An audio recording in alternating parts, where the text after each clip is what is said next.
Hey viewers, welcome to another game as Casual Pro Gamer. Today we're doing a game from IPL3, as you can see, which is the IGN Pro League Season 3.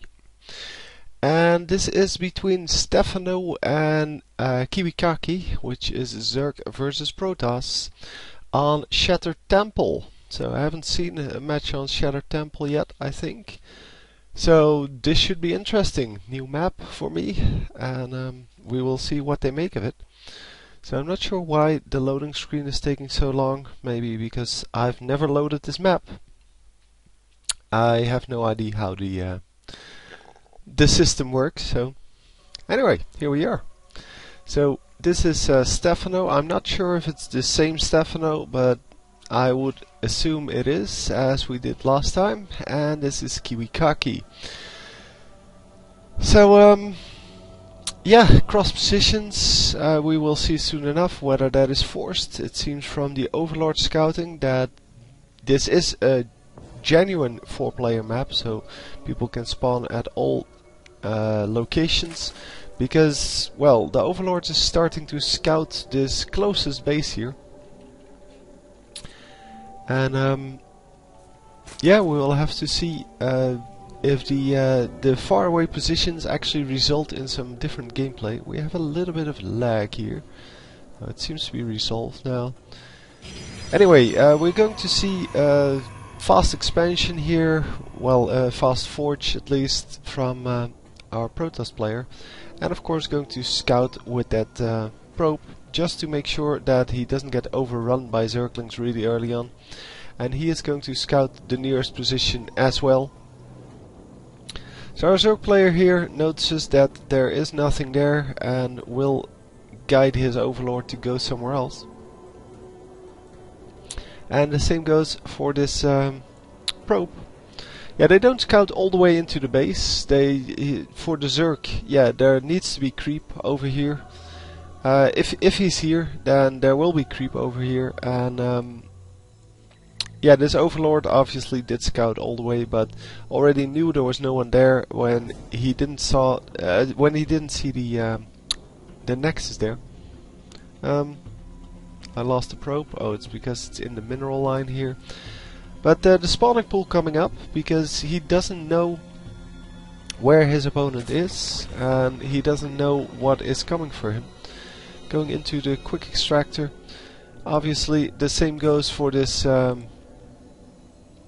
this Protoss player, but he did scout the enemy and therefore didn't need to wait for or didn't need to build any defenses before going into his nexus.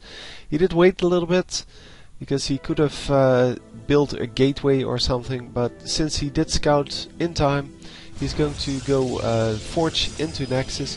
The forge making sure that he will have cannons up before anything real is going to happen. The forge also blocking off this ramp, and we see another pylon going down to prevent the run by from behind, and thereby making it harder for the Zerglings to get through. Not actually sure why we still have some lag in the game, because my FPS counter is set to, well, the fixed number that it should be at, which is 30. So there may be something in the fact that this is not the newest replay or something like that, so it's not the newest patch, but I'm not actually sure. If this continues, then I find that very annoying, especially during the battles. At this moment it's, yeah, just a little annoying, but Zerglings sent out to scout here. And I do know that there are some lag issues with the replays when they aren't the newest patch, the latest patch. And yeah, Zergling going to follow this guy around for a little bit until he gets too far out of. Oh, he just got new orders to follow around this dude. And he is going to be able to hit him every now and then, and I don't think the shield will regenerate in time. No, he will actually be able to take that out in time. But it's going to take some time. Anyhow, we see the 2 gateways going down. And for the rest, yeah, nothing in the main base. So if the Zerglings manage to get through, then he will have a problem. But with 2 photon cannons out, plus 2 gateways which are starting to produce units, I'm assuming that will be no problem. So the the Zergling finally killing the scout there, and yeah, he did get to see the hatchery going down here, which is an excellent position, obviously, because it is in the same attack path. So if you send out your units from here to the enemy base, then they will move through all of this. Well, I guess here, but they will move on this side of the map. So you can easily defend the entrance to this base, which is, well, right next to where your troops are going to pass anyway. So it's a lot better position than going over here, because over here this entrance would be a lot harder to defend. So this would be more ideal even, but you have to destroy the destructible rocks, and yeah, that is even harder to do. Anyway, going for Zerglings alone, it seems, because there is nothing else out. Now a Roach Warren coming out, but the Zerglings are going to scout. He does have speed, as you can well see, and he is going to take down these destructible rocks to make sure that he can reach this, because this is the safest one to expand to. And yeah, he obviously doesn't want to give his Protoss opponent an easy base. And yeah, I don't know why he stopped. He could have taken that out before the cannon came up, because that is probably what is going to happen there. Oh, he's going to just run in from the other side. Okay, why not? Finding the Nexus under construction, and the Nexus is going to have to be cancelled unless there is an army coming up, but I'm not even sure if he has an army. He has 8 zealots, which should be plenty to deal with these, what's that, 7 zealots? 7 Zerglings. I'm not sure where they are though. Where did he rally those? Yeah, this is the 1 sentry that's going to help him block off everything. I'm not sure. Oh, never mind. Yeah, the colors are really close together. Oh, this is a lot better. That was really annoying. I shouldn't have missed that. So the zealots all dying, I think. Yeah. And rebuilding this hatchery. I was wondering where they are, but the colors were really hard to spot, so I'm sorry about that. But I should have known that if the zealots weren't in his base defending his own nexus, they must have been doing something useful. So this overlord is spotting all of this, and these are, well, 4 gateways and a robotics facility. Robotics facility most likely for well, some observers, as well as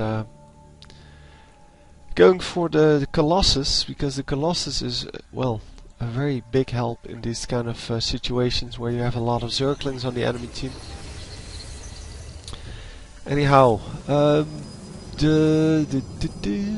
yeah, I didn't keep up with what he was producing, so I'm going to have to scout his base here. So the Roach Warren, Hydralisk Den, and that's it. So no banelings yet. Well, no banelings at all. I'm not sure if they will even be here, because the Zerglings seem to do pretty well on their own. The Roaches are going to come out to battle the what are they called? Stalkers, because they do extra damage to Stalkers. And here they are. I'm going to take out the destructible rocks first, and this cannon is, yeah, defending. I wanted to say in the wrong position, but it definitely was in the right position. So the Zerglings not managing to take that out. I'm not sure if the Roaches can, I'm pretty sure they do. But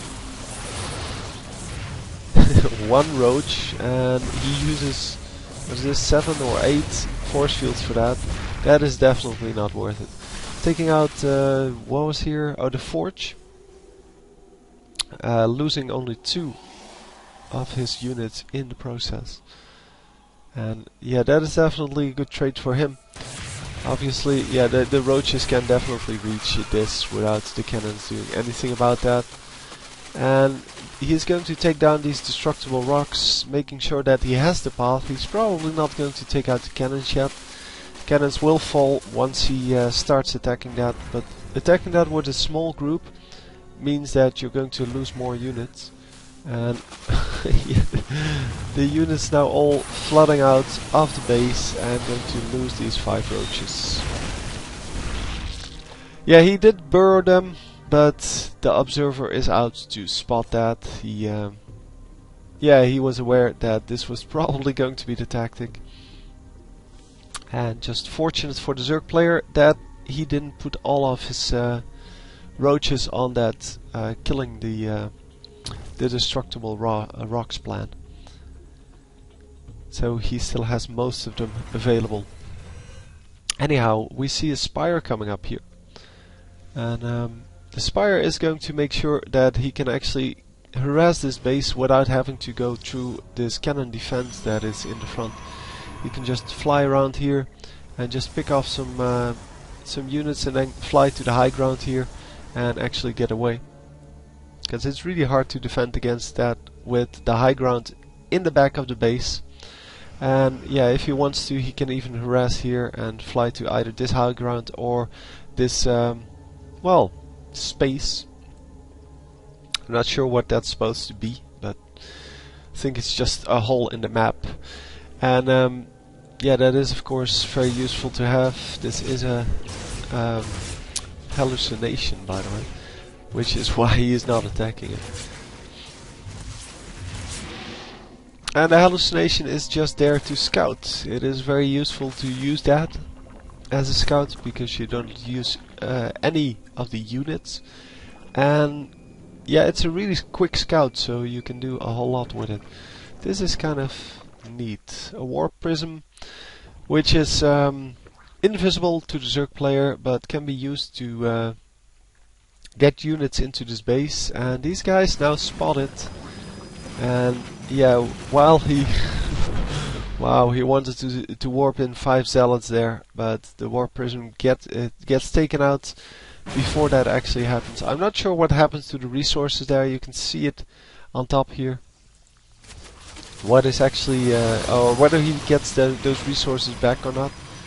And yeah, the units getting stuck behind the force fields there.